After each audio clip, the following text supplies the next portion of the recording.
ಶ್ರೀ ಗುರುಭ್ಯೋ ನಮಃ. ಹರಿ ಓಂ. ಈ ವೈಕುಂಠ ಏಕಾದಶಿ ಅನ್ನುವ ಆಚರಣೆ ಹೇಗೆ ಬಂತು ಅಂತ ತಿಳಿದುಕೊಳ್ಳೋದಕ್ಕೆ ಶ್ರೀಕೃಷ್ಣನ ಒಂದು ಕಥೆಯನ್ನು ತಿಳಿದುಕೊಂಡು ಈ ಏಕಾದಶಿ ವ್ರತದ ವೈಜ್ಞಾನಿಕ ಕಾರಣ ಅಂದ್ರೆ ಸೈಂಟಿಫಿಕ್ ರೀಸನ್ ಏನು ಅಂತ ಕೂಡ ತಿಳಿದುಕೊಳ್ಳೋಣ ಕೇಳುಗರೆ.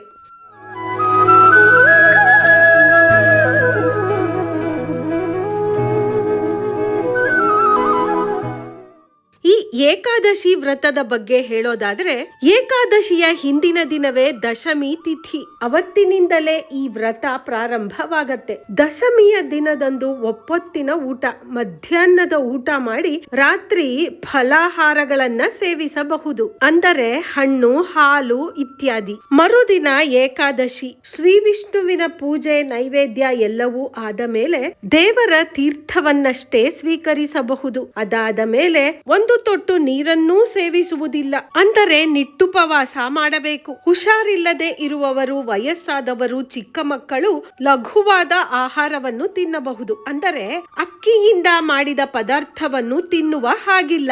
ಇದಾದ ಮರುದಿನವೇ ದ್ವಾದಶಿ. ದ್ವಾದಶಿಯ ತಿಥಿಯಂದು ಹಬ್ಬದ ಅಡಿಗೆ ಮಾಡಲಾಗತ್ತೆ. ಆ ದಿನ ಅಗಸೆ ಸೊಪ್ಪಿನ ಬಳಕೆ ತುಂಬಾ ಶ್ರೇಷ್ಠ, ಪವಿತ್ರ ಅಂತ ನಮ್ಮ ಶಾಸ್ತ್ರಗಳಲ್ಲಿ ಹೇಳಲಾಗಿದೆ. ಪ್ರತಿ ಏಕಾದಶಿಯಲ್ಲಿಯೂ ಈ 3 ದಿನದ ಆಚರಣೆಯನ್ನು ಏಕೆ ಆಚರಿಸಬೇಕು, ಇದರ ವೈಜ್ಞಾನಿಕ ಹಿನ್ನೆಲೆ ಅಂದ್ರೆ ಸೈಂಟಿಫಿಕ್ ರೀಸನ್ ಏನು ಅಂತ ಕೂಡ ತಿಳಿದುಕೊಳ್ಳೋಣ ಕೇಳುಗರೆ. ದಶಮಿಯ ದಿನ ಸರಳ ಹಾಗೂ ಹಗುರವಾದ ಆಹಾರವನ್ನ ಸೇವಿಸಬೇಕು ತಾನೆ. ಇದರಿಂದ ನಮ್ಮ ಯಕೃತ್ತಿನ ಅಂದ್ರೆ ಲಿವರ್ ಮೇಲಿನ ಒತ್ತಡ ಕಡಿಮೆ ಆಗತ್ತೆ. ರಕ್ತದಲ್ಲಿನ ಗ್ಲೂಕೋಸ್, ಇನ್ಸುಲಿನ್ ಸಮತೋಲನಕ್ಕೆ ಬರುತ್ತೆ. ಮಿತಾಹಾರದಿಂದ ದೇಹದಲ್ಲಿರುವ ವಿಷ ಹೊರಗೆ ಬರುತ್ತೆ, ಅಂದ್ರೆ ಡಿಟಾಕ್ಸಿಫಿಕೇಶನ್ ಆಗತ್ತೆ. ಆಹಾರದ ತಾಳ್ಮೆ, ನಿಯಮ, ಇದರಿಂದ ನಮ್ಮನ್ನು ನಾವೇ ನಿಯಂತ್ರಣ ಮಾಡಿಕೊಳ್ಳುವ ಸೆಲ್ಫ್ ಕಂಟ್ರೋಲ್ ಹೆಚ್ಚಾಗತ್ತೆ. ಇನ್ನು ಏಕಾದಶಿಯ ಉಪವಾಸದ ಬಗ್ಗೆ ಹೇಳಬೇಕು ಅಂದ್ರೆ, ನಾವು ತಿಂತಾನೆ ಇದ್ದರೆ ಜೀರ್ಣಾಂಗ 24 ಗಂಟೆಗಳು ಕೆಲಸ ಮಾಡಬೇಕಾಗತ್ತೆ. ಉಪವಾಸದಿಂದ ನಮ್ಮ ಜೀರ್ಣಾಂಗಕ್ಕೆ ಅಂದ್ರೆ ಡೈಜೆಸ್ಟಿವ್ ಸಿಸ್ಟಮ್ಗೆ ಪೂರ್ತಿ ವಿಶ್ರಾಂತಿ ಸಿಗತ್ತೆ. ಆ ಭಗವಂತನ ಧ್ಯಾನ, ವಿಷ್ಣು ಸಹಸ್ರನಾಮದ ಪಠಣ, ದೇವರ ಕಥೆಗಳನ್ನು ಕೇಳುವುದು, ಭಗವದ್ಗೀತೆಯನ್ನು ಹೇಳುವುದು ಅಥವಾ ಕೇಳುವುದು, ಇವುಗಳನ್ನೆಲ್ಲ ಮಾಡಬೇಕಾಗತ್ತೆ. ಇದರಿಂದ ಮನಸ್ಸಿನ ಶಾಂತತೆ, ತಾಳ್ಮೆ ಎಲ್ಲ ಹೆಚ್ಚಾಗತ್ತೆ. ಈ ತಾಳ್ಮೆ ಮತ್ತು ಶಾಂತತೆಯಿಂದ ನಮ್ಮ ರೋಗ ನಿರೋಧಕ ಶಕ್ತಿ ಕೂಡ ಹೆಚ್ಚಾಗತ್ತೆ. ಇನ್ನು ದ್ವಾದಶಿಯ ಪಾರಣೆಯ ಉದ್ದೇಶ ಏನು ಅಂದ್ರೆ, ದೀರ್ಘ ಉಪವಾಸದ ನಂತರ ಉಪವಾಸದ ಮುಕ್ತಾಯಕ್ಕೋಸ್ಕರ ದೇಹಕ್ಕೆ ಹಿತಮಿತವಾದ ಆಹಾರವನ್ನ ಕೊಡಬೇಕಾಗತ್ತೆ. ಆ ದಿನದ ಊಟದಲ್ಲಿ ಜೀರಿಗೆ, ಮೆಣಸು, ತುಪ್ಪ, ಅಗಸೆ ಸೊಪ್ಪಿನ ಬಳಕೆಯನ್ನು ಕೂಡ ಮಾಡಲಾಗತ್ತೆ. ಈ ಅಗಸೆ ಸೊಪ್ಪು ಒಂದು ಸ್ವಾಭಾವಿಕ ಔಷಧಿಯೇ ಸರಿ. ದೇಹದಲ್ಲಿರುವ ವಿಷಕಾರಕಗಳನ್ನು ಅಂದ್ರೆ ಟಾಕ್ಸಿನ್ ಅನ್ನ ಹೊರಗೆ ಹಾಕತ್ತೆ. ಜೀರ್ಣಕ್ರಿಯೆ ಶಾಂತವಾಗಿ ಪ್ರಾರಂಭವಾಗಲು ಸಹಾಯ ಮಾಡತ್ತೆ. ವಾತ, ಪಿತ್ತ, ಕಫ ದೋಷಗಳನ್ನ ನಿರ್ಮೂಲನ ಮಾಡತ್ತೆ. ರೋಗ ನಿರೋಧಕ ಶಕ್ತಿಯನ್ನು ಕೂಡ ಹೆಚ್ಚಿಸತ್ತೆ. ಏಕಾದಶಿಯ ಉಪವಾಸದ ಮಾರನೆಯ ದಿನ ಇದನ್ನ ಬಳಸಿದರೆ ನಮ್ಮ ದೇಹದ ಆರೋಗ್ಯಕ್ಕೆ ತುಂಬಾ ಒಳ್ಳೆಯದು. ಇನ್ನು ಶ್ರೀಕೃಷ್ಣನ ಕಥೆಯ ಬಗ್ಗೆ ಹೇಳೋದಾದ್ರೆ, ಶ್ರೀಕೃಷ್ಣನ ತಂದೆ ನಂದಗೋಪ ಭಗವಂತನ ಮೇಲಿನ ಪ್ರೀತಿ ಮತ್ತು ಭಕ್ತಿಯಿಂದ ಧರ್ಮನಿಷ್ಠೆಯುಳ್ಳವನಾಗಿ ಈ ದಶಮಿ, ಏಕಾದಶಿ, ದ್ವಾದಶಿ ಆಚರಣೆಗಳನ್ನೆಲ್ಲ ನಿಷ್ಠೆಯಿಂದ ಮಾಡುತ್ತಾ ಇದ್ದ. ಒಂದು ಸಲ ದಶಮಿಯ ಒಪ್ಪೊತ್ತಿನ ಉಪವಾಸ, ಏಕಾದಶಿಯ ನಿಟ್ಟುಪವಾಸ ಎಲ್ಲವನ್ನೂ ಮುಗಿಸಿದ್ದ. ಮಾರನೆಯ ದಿನ ದ್ವಾದಶಿ. ಆ ದಿನ ದ್ವಾದಶಿಯ ತಿಥಿ ಕಡಿಮೆ ಅವಧಿಯಲ್ಲಿ ಬಂದು ಬಿಟ್ಟಿತ್ತು. ಆ ದ್ವಾದಶಿ ತಿಥಿ ಮುಗಿಯುವ ಸಮಯದ ಒಳಗೆ ಸ್ನಾನ, ಪೂಜೆ, ಭಗವಂತನಿಗೆ ನೈವೇದ್ಯ, ಬ್ರಾಹ್ಮಣರಿಗೆ ಪಾರಣೆಯ ಊಟ ಇವುಗಳೆಲ್ಲ ಆದ ಮೇಲೆ ನಂದಗೋಪ ಪಾರಣೆ ಮಾಡಬೇಕಾಗಿತ್ತು. ಸರಿ, ಬೇಗ ಬೇಗ ಈ ಕೆಲಸಗಳೆಲ್ಲ ಮುಗಿಯಬೇಕಲ್ಲ ಅಂತ ಗಡಿಬಿಡಿ ಮಾಡಿಕೊಂಡು ಯಮುನಾ ನದಿಗೆ ಸ್ನಾನಕ್ಕೆ ಅಂತ ಹೊರಟ ನಂದಗೋಪ. ಅವನು ಸ್ನಾನಕ್ಕೆ ಹೋಗಿದ್ದ ಸಮಯ ಸರಿ ಇರಲಿಲ್ಲ. ಈ ಅಕಾಲದಲ್ಲಿ ನದಿಯ ಸ್ನಾನ ಮಾಡಬಾರದು ಅಂತ ಹೇಳತ್ತೆ ನಮ್ಮ ಶಾಸ್ತ್ರ. ನಮ್ಮ ಸುರಕ್ಷತೆಯ ದೃಷ್ಟಿಯಿಂದಲೂ ಈ ರಾಕ್ಷಸ ಕಾಲದಲ್ಲಿ ನದಿಯ ಸ್ನಾನ ಮಾಡುವುದು ಒಳ್ಳೆಯದಲ್ಲ. ನದಿಯ ಆಳ ಸರಿಯಾಗಿ ಕಾಣುವುದಿಲ್ಲ. ಕಲ್ಲು, ಗುಂಡಿ, ಜಾರಿ ಬೀಳುವ ಅಪಾಯ ಇರತ್ತೆ. ಕತ್ತಲೆಯಲ್ಲಿ ಸ್ನಾನ ಮಾಡಲು ಹೋಗಿ ಏನಾದರೂ ಅಪಾಯವಾದರೆ ನಮಗೆ ಯಾರ ರಕ್ಷಣೆ ಕೂಡ ಸಿಗೋದಿಲ್ಲ. ಇನ್ನು ವೈಜ್ಞಾನಿಕ ಕಾರಣವನ್ನ ನೋಡೋದಾದ್ರೆ, ಶರೀರದ ದೃಷ್ಟಿಯಿಂದ ಈ ಸಮಯದಲ್ಲಿ ದೇಹದ ತಾಪಮಾನ ಅಂದ್ರೆ ಟೆಂಪರೇಚರ್ ತುಂಬಾ ಕಡಿಮೆ ಇರತ್ತೆ. ತಣ್ಣನೆಯ ನೀರಿನ ಸ್ನಾನದಿಂದ ರಕ್ತದ ಒತ್ತಡ ಅಂದ್ರೆ BP ಕಡಿಮೆ ಆಗತ್ತೆ. ತಲೆ ಸುತ್ತು, ಹೃದಯದ ಮೇಲೆ ಒತ್ತಡ ಉಂಟಾಗಿ ಹೃದಯಾಘಾತ ಅಂದ್ರೆ ಹಾರ್ಟ್ ಅಟ್ಯಾಕ್ ಕೂಡ ಆಗಬಹುದು. ಜ್ವರ, ಶೀತ ಬರುವ ಸಾಧ್ಯತೆ ಕೂಡ ಹೆಚ್ಚು. ಆದ್ದರಿಂದ ಈ ಸಮಯವನ್ನ ರಾಕ್ಷಸ ಮುಹೂರ್ತ ಅಥವಾ ಭೂತಕಾಲ ಅಂತ ಕರೆದು ನಮ್ಮ ಶಾಸ್ತ್ರದಲ್ಲಿ ಈ ಸಮಯದ ನದಿಯ ಸ್ನಾನ ನಿಷಿದ್ಧ ಅಂತ ಹೇಳಿದ್ದಾರೆ. ಬ್ರಹ್ಮ ಮುಹೂರ್ತದಲ್ಲಿಯೇ ನದಿಯ ಸ್ನಾನ ಮಾಡಬೇಕು. ಅಂದರೆ ಬೆಳಿಗ್ಗೆ 4:15 ಹೊತ್ತಿಗೆ ನಂದಗೋಪ ನದಿಯ ಸ್ನಾನಕ್ಕೆ ಅಂತ ಹೋಗಿದ್ದರೆ ಸರಿಯಾಗಿರುತ್ತಿತ್ತು. ಈ ಸಮಯವನ್ನ ಗಮನಿಸದೆ ನಂದಗೋಪ ಗಡಿಬಿಡಿಯಲ್ಲಿ ಈ ಅಕಾಲದಲ್ಲಿ ನದಿ ಸ್ನಾನಕ್ಕೆ ಹೊರಟಿದ್ದ. ಸ್ನಾನ ಮಾಡಲು ಅಂತ ನದಿಗೆ ಇಳಿದ ನಂದಗೋಪ ನದಿಯಲ್ಲಿ ಮುಳುಗಿದವನು ಮೇಲೆ ಏಳಲೇ ಇಲ್ಲ. ಅಲ್ಲಿಯೇ ಓಡಾಡುತ್ತಿದ್ದ ವರುಣನ ಸೇವಕರು ಈ ಅಕಾಲದಲ್ಲಿ ಸ್ನಾನ ಮಾಡುತ್ತಿದ್ದ ನಂದಗೋಪನನ್ನು ಕರೆದುಕೊಂಡು ಸೀದಾ ವರುಣ ಲೋಕಕ್ಕೆ ಹೋಗಿಬಿಡ್ತಾರೆ. ನೀರಿನಲ್ಲಿ ಮುಳುಗಿದ ನಂದಗೋಪ ಕಣ್ಣು ಬಿಟ್ಟು ನೋಡಿದಾಗ ಅವನಿಗೆ ಆಶ್ಚರ್ಯವಾಗತ್ತೆ. ನೀರಿನಲ್ಲಿ ಮುಳುಗಿದ್ದ ನಾನು ಎಲ್ಲಿ ಬಂದಿದ್ದೇನೆ ಅಂತ ಸ್ವಲ್ಪ ಗಾಬರಿಯಾಗ್ತಾನೆ. ನಿಧಾನವಾಗಿ ಅವನಿಗೆ ಎಲ್ಲವೂ ಅರ್ಥವಾಗಿತ್ತು. ಇಷ್ಟು ಹೊತ್ತಿಗಾಗಲೇ ಸ್ನಾನಕ್ಕೆ ಹೋದ ನಂದಗೋಪ ಹಿಂದಿರುಗಿ ಬಂದಿಲ್ಲ ಅನ್ನುವ ವಿಷಯ ಗೋಕುಲದಲ್ಲಿ ಎಲ್ಲರಿಗೂ ತಿಳಿದಿತ್ತು. ಕೃಷ್ಣನಿಗೂ ತಿಳಿಯಿತು. ನೀವ್ಯಾರೂ ಗಾಬರಿ ಆಗಬೇಡಿ, ನಾನು ತಂದೆಯನ್ನು ಕರೆದುಕೊಂಡು ಬರುತ್ತೇನೆ ಅಂತ ಶ್ರೀಕೃಷ್ಣ ಬಲರಾಮನ ಜೊತೆ ಹೊರಟ. ಶ್ರೀಕೃಷ್ಣನಿಗೆ ಎಲ್ಲವೂ ತಿಳಿಯಿತು. ನೀರಿನಲ್ಲಿ ಧುಮುಕಿ ವರುಣನ ಲೋಕಕ್ಕೆ ಬಂದ. ವರುಣ ದೇವನಿಗೆ ಗಾಬರಿ ಆಯ್ತು. ಸಾಕ್ಷಾತ್ ಭಗವಂತನೇ ಬಂದು ಬಿಟ್ಟಿದ್ದಾನಲ್ಲ ಅಂತ. ತನ್ನ ಕಡೆಯವರು ಕೃಷ್ಣನ ತಂದೆಯನ್ನ ಕರೆತಂದಿರುವುದು ಅವನಿಗೆ ತಿಳಿಯತ್ತೆ. ವರುಣದೇವ ಕೃಷ್ಣನಿಗೆ ಆಸನ ಕೊಟ್ಟು ಪಾದಪೂಜೆ ಮಾಡಿ ತನ್ನ ಕಡೆಯವರಿಂದ ಆದ ತಪ್ಪಿಗೆ ಕ್ಷಮೆಯನ್ನು ಕೂಡ ಕೇಳಿಕೊಳ್ತಾನೆ. ನಂದಗೋಪನಿಗೆ ತುಂಬಾ ಆಶ್ಚರ್ಯ. ನನ್ನ ಮಗನಾದ ಕೃಷ್ಣನಿಗೆ ಇಷ್ಟೆಲ್ಲ ಗೌರವ, ಪೂಜೆ ಎಲ್ಲ ಏಕೆ ನಡೆಯುತ್ತಿದೆ ಅಂತ ಅವನಿಗೆ ಅರ್ಥವಾಗಲೇ ಇಲ್ಲ. ಆಮೇಲೆ ತಿಳಿಯಿತು, ಶ್ರೀಮನ್ ನಾರಾಯಣನೇ ತನ್ನ ಮಗನಾಗಿ ಬಂದಿದ್ದಾನೆ ಅಂತ. ಅವನ ಸಂತೋಷಕ್ಕೆ ಎಣೆಯೇ ಇಲ್ಲ. ಸರಿ, ವರುಣದೇವ ಗೌರವದಿಂದ ಕೃಷ್ಣನ ತಂದೆ ನಂದಗೋಪನನ್ನು ಕೃಷ್ಣನ ಜೊತೆ ಕಳಿಸಿಕೊಡ್ತಾನೆ. ಈಗ ರಾಜ ನಂದಗೋಪ ಗೋಕುಲದ ಜನರಿಗೆಲ್ಲ ತಾನು ವರುಣ ಲೋಕಕ್ಕೆ ಹೋಗಿದ್ದು, ಅಲ್ಲಿ ಶ್ರೀಕೃಷ್ಣನಿಗೆ ಪಾದಪೂಜೆ ಮಾಡಿ ತುಂಬಾ ಗೌರವದಿಂದ ತನ್ನನ್ನು ವಾಪಸ್ಸು ಕಳಿಸಿಕೊಟ್ಟ ಕಥೆಯನ್ನ ಪ್ರತಿದಿನವೂ ಒಬ್ಬರಲ್ಲ ಒಬ್ಬರಿಗೆ ಹೇಳುತ್ತಲೇ ಇದ್ದ. ಸಾಕ್ಷಾತ್ ಮಹಾವಿಷ್ಣುವೇ ನನ್ನ ಮಗ ಅಂತ ಕುಣಿದಾಡುತ್ತಿದ್ದ.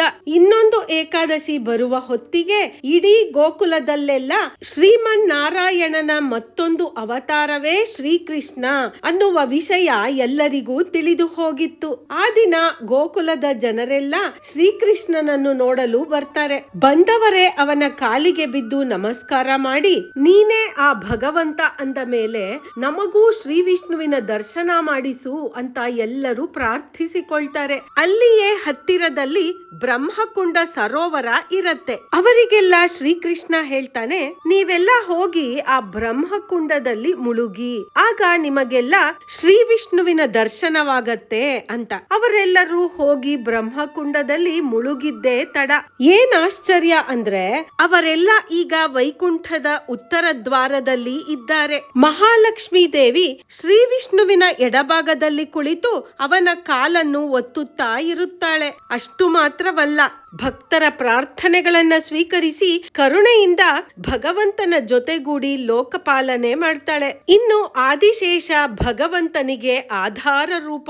ವೈಕುಂಠದಲ್ಲಿ ಭಗವಂತ ವಿಶ್ರಾಂತಿ ಪಡೆಯುವುದಕ್ಕೆ ಈ ಆದಿಶೇಷನೇ ಶೇಷ ಪರ್ವತನಾಗಿ ಸೇವೆ ಮಾಡ್ತಾನೆ. ಇನ್ನು ಗರುಡದೇವ ಭಗವಂತನ ವೈಮಾನಿಕ ವಾಹನ. ಸದಾ ಪಾರಮಾರ್ಥಿಕ ಸೇವೆ, ಭಗವಂತನ ಆದೇಶಗಳಿಗೆ ದೂತನಾಗಿ ಕೆಲಸ ಮಾಡ್ತಾನೆ. ಜಯ ಮತ್ತು ವಿಜಯರು ವೈಕುಂಠದ ದ್ವಾರಪಾಲಕರು. ಇನ್ನು ವಿಶ್ವಕ್ಸೇನ ದೇವ ಸೇನಾಪತಿ, ವೈಕುಂಠದ ಕಾರ್ಯನಿರ್ವಹಣಾ ಅಧಿಕಾರಿ ಅಂದ್ರೆ ಎಕ್ಸಿಕ್ಯೂಟಿವ್ ಆಫೀಸರ್. ನಿತ್ಯ ಸೂರಿಗಳಾದ ಆಳ್ವಾರುಗಳು, ಋಷಿಗಳು, ದೇವತೆಗಳು, ಮುಕ್ತಾತ್ಮರು ಇವರೆಲ್ಲ ತುಂಬಾ ಭಕ್ತಿಯಿಂದ ಪ್ರೀತಿಯಿಂದ ಭಗವಂತನ ಸೇವೆಯಲ್ಲಿ ಮುಳುಗಿದ್ದಾರೆ. ಭಗವಂತನ ನಾಮ ಸಂಕೀರ್ತನೆ, ವೀಣಾಗಾನ, ವೇದಘೋಷ, ದೀಪಾರಾಧನೆ, ಹೂಮಾಲೆಯ ಸಮರ್ಪಣೆ, ಪಾದ ಸೇವೆ, ಸೇವೆ, ಹೀಗೆ ನಿತ್ಯ ಕೈಂಕರ್ಯವೆಲ್ಲ ನಡೆಯುತ್ತಿದೆ. ವೈಕುಂಠದ ಒಂದು ಮುಖ್ಯ ಲಕ್ಷಣ ಅಂದರೆ ಅಹಂಕಾರ, ದುಃಖ, ಹೊಟ್ಟೆ ಕಿಚ್ಚು, ಕಾಲಬಾಧೆ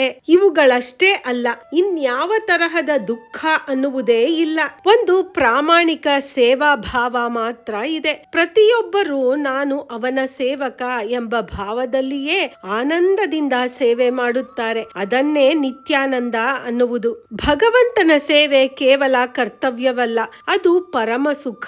ಅದಕ್ಕಾಗಿ ಲೋಕದ ಮೋಹ ನಿವೃತ್ತರಾದ ಆತ್ಮಗಳು ವೈಕುಂಠದಲ್ಲಿ ಭಗವಂತನ ಕೃಪೆಯಿಂದ ಶಾಶ್ವತ ಸೇವೆಯನ್ನ ಪಡೆಯುತ್ತಾರೆ. ಗೋಕುಲದ ಜನರೆಲ್ಲ ಇದನ್ನೆಲ್ಲ ನೋಡಿ ತುಂಬಾ ಆನಂದ ಪಡ್ತಾರೆ. ಭಕ್ತಿಯಿಂದ ಆ ಭಗವಂತನನ್ನು ನಮಸ್ಕಾರ ಮಾಡ್ತಾರೆ. ಅವರ ಜೊತೆ ಶ್ರೀಕೃಷ್ಣ ಕೂಡ ಇದ್ದಾನೆ. ಇವರೆಲ್ಲರ ಸಂತೋಷವನ್ನ ನೋಡಿ ಅವನಿಗೂ ತುಂಬಾ ಸಂತೋಷವಾಗತ್ತೆ. ಆದರೆ ಈ ಸಂತೋಷ ಸ್ವಲ್ಪ ಹೊತ್ತು ಮಾತ್ರ. ಮತ್ತೆ ಅವರೆಲ್ಲ ನಂದಗೋಕುಲ ಗ್ರಾಮಕ್ಕೆ ಮರಳಿ ಬಂದಿದ್ದಾರೆ. ಆ ಗೋಕುಲವಾಸಿಗಳೆಲ್ಲ ಹೇಳ್ತಾರೆ, ಅಯ್ಯೋ ಕೃಷ್ಣ, ನಾವು ಅಲ್ಲಿಯೇ ಇರಬೇಕಾಗಿತ್ತು, ಇಷ್ಟು ಬೇಗ ನಮ್ಮನ್ನು ವಾಪಸ್ಸು ಏಕೆ ಕರೆ ತಂದೆ ಅಂತ ಪೇಚಾಡಿಕೊಳ್ತಾರೆ. ಅದಕ್ಕೆ ಶ್ರೀಕೃಷ್ಣ ಮುಗುಳ್ನಗುತ್ತಾ, ನಾನೇ ನಿಮ್ಮ ಜೊತೆ ಇದ್ದೇನಲ್ಲ ಅಂತ ಹೇಳ್ತಾನೆ.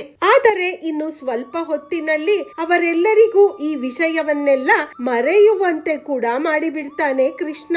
ಅವನ ತಂದೆ ನಂದಗೋಪನಿಗೂ ಈ ವಿಷಯವೆಲ್ಲ ಮರೆತೆ ಹೋಗತ್ತೆ. ಕೃಷ್ಣ ಯಾಕೆ ಹೀಗೆ ಮಾಡಿದ ಅಂದ್ರೆ, ಅವನೇ ಶ್ರೀಮನ್ ನಾರಾಯಣನ ಅವತಾರ ಅಂತ ತಿಳಿದರೆ ಯಾರು ತಾನೇ ಅವನ ಜೊತೆ ವಿನೋದವಾಗಿ ಮಾತನಾಡ್ತಾರೆ, ಯಾರು ಅವನ ಜೊತೆ ಆಟ ಆಡ್ತಾರೆ, ಅವನನ್ನು ಬೈಯುವುದು ಇರಲಿ, ಅವನ ಜೊತೆ ಮಾತನಾಡುವುದು ಕೂಡ ಇಲ್ಲ, ಬರಿಯ ಪೂಜೆಯನ್ನೇ ಮಾಡಿಕೊಂಡಿರ್ತಾರೆ. ಇದೆಲ್ಲ ಅವನಿಗೆ ಬೇಕಾಗಿಲ್ಲ. ಈ ಭೂಮಿಯ ಮೇಲೆ ಸಂತೋಷವಾಗಿ ಸರಳವಾಗಿ ಬದುಕುವ ಆಸೆ ಅವನಿಗೆ. ಹುಟ್ಟಿದ ದಿನದಿಂದಲೂ ಅವನಿಗೆ ಶತ್ರು ಕಾಟವೇ. ಪೂರ್ತಿ ಬದುಕು ಸಂಘರ್ಷಗಳಿಂದಲೇ ಕೂಡಿತ್ತು. ಆದರೂ ಯಾವಾಗಲೂ ನಗುನಗುತ್ತಾ ಸಂತೋಷವಾಗಿಯೇ ಇದ್ದ.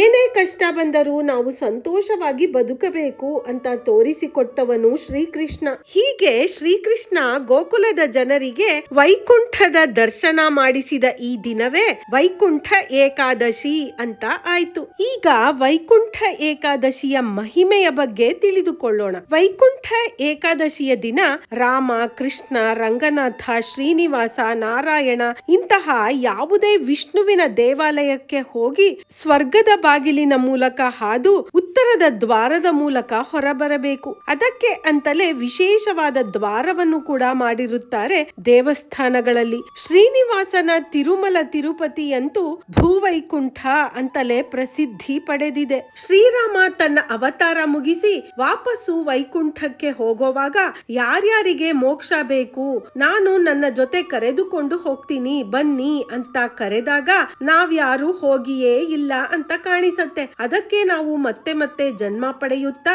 ಈ ಭೂಮಿಯಲ್ಲಿಯೇ ಇನ್ನು ವಾಸಿಸುತ್ತಾ ಇದ್ದೇವೆ. ಸಾಮಾನ್ಯವಾಗಿ ದೇವಸ್ಥಾನಗಳಲ್ಲಿ ಯಾವಾಗಲೂ ಮುಚ್ಚಿಯೇ ಇರುವ ಉತ್ತರದ ದ್ವಾರವನ್ನು ಈ ವೈಕುಂಠ ಏಕಾದಶಿಯ ದಿನ ಮಾತ್ರ ಆ ಬಾಗಿಲನ್ನ ತೆರೆಯುತ್ತಾರೆ. ಅಲ್ಲಿ ಹೋಗಿ ನಮಸ್ಕಾರ ಮಾಡಿ ಪ್ರದಕ್ಷಿಣೆ ಹಾಕಿದರೆ ನಮ್ಮ ಮರಣದ ನಂತರ ನಾವು ಆ ಭಗವಂತನ ಸ್ಥಾನಕ್ಕೆ ಹೋಗುವ ಅವಕಾಶ ಇದೆ. ಹಾಗಾಗಿ ಆ ಭಗವಂತನ ದರ್ಶನ ಮಾಡಿ ಖಂಡಿತವಾಗಿ ಈ ಶ್ಲೋಕವನ್ನು ಹೇಳಿ. ವೈಕುಂಠ ದ್ವಾರ ಮುದ್ಘಾಟ್ಯ ಕೃಪಯಾ ಪಾಪನಾಶಕಂ ಪ್ರವೇಶಯತಿ ಯೋ ವಿಷ್ಣು ತಂ ವಂದೇ ಪುರುಷೋತ್ತಮಂ ಅಂತ. ಅಥವಾ ಅದರ ಅರ್ಥವನ್ನು ತಿಳಿದುಕೊಂಡು ಅದನ್ನು ಹೇಳಿದರೂ ಸಾಕು. ವೈಕುಂಠ ದ್ವಾರದ ಉದ್ಘಾಟನೆ ಆಗಿದೆ, ಕೃಪೆ ಮಾಡಿ ನಮ್ಮ ಪಾಪಗಳನ್ನೆಲ್ಲ ತೊಳೆದು ನಿನ್ನ ಸನ್ನಿಧಾನದಲ್ಲಿ ನಮಗೂ ಪ್ರವೇಶ ಕೊಡು ಅಂತ ಆ ಭಗವಂತನಲ್ಲಿ ಪ್ರಾರ್ಥಿಸಿಕೊಳ್ಳಬೇಕು. ಶ್ರೀಮನ್ ನಾರಾಯಣನ ಸಂಕಲ್ಪದ ಹಾಗೆ ನಮಗೆ 33 ಕೋಟಿ ದೇವತೆಗಳ ಜೊತೆಗೆ ಈ ಭೂಮಿಗೆ ಬಂದು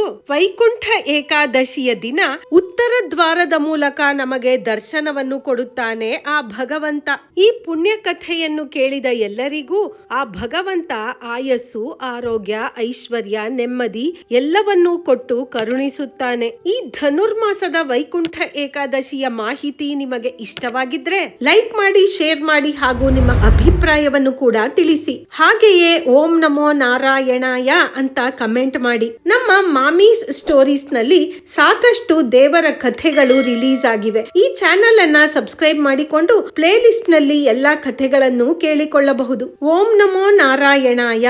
ಸರ್ವೇ ಜನಾಃ ಸುಖಿನೋ ಭವಂತು.